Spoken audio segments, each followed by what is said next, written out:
Hey everyone, Wyatt here from Band of the Hawk, and this is the fifth lesson of To Encounter with the Two-Handed Sword. The fifth counter is a half round of the second foot, and then smite 2 double haukes and both sides whole, and broken, enter in with the first foot with a double quarter, and so smite accorde stroke, return him with the stroke aventurs with whole defense. And this smite this counter both of and on, and let thy eye, thy foot, and the hand accord in thy defense. The cause of the stroke aventurs is called, for a man turns his back to his enemy. So like the previous lesson, we start with a half round. We will enter distance from long points. So it mentions the second foot here and then the first later on. So it's unknown what exactly they mean here, but I'm going to base it on my right or dominant foot being my first and my left foot being the second foot.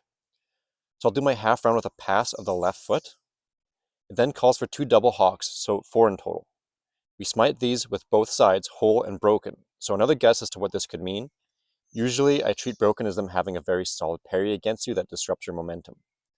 So I do 3 haukes that keep the flow going with a couple steps, then have the last hawk broken. This opens me up for my opponent to attack, which I parry with my quarter blow. I'm also at this point passing forward with my first foot. Calls for a double quarter, so I need to do one more. But I like to read the next line thinking that it's talking about the second quarter stroke in this context. So that line says, and so smite a quarter stroke, but turn him with a stroke aventurs. So it could be referencing this next quarter stroke I'm supposed to do, or it could be talking about a third cut also. But if we do our stroke aventurs in the second quarter, it kind of works out nicely for what I do. So I do my first quarter, parrying my opponent's attack after they've broken my fourth hawk. My opponent parries this quarter and ripostes again. I do my stroke aventurs with the second quarter, slipping my opponent's riposte and finishing the quarter blow, striking my opponent. I start in long point.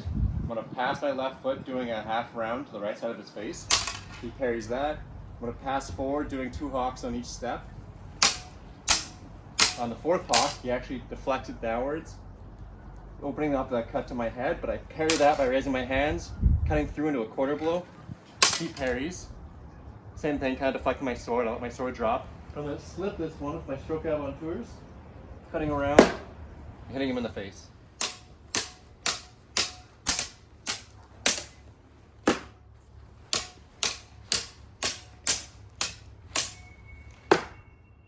So that was my interpretation of the fifth lesson To Encounter with the Two-Handed Sword. I hope you enjoyed. Again, please leave any comments of your own interpretations or any questions or thoughts.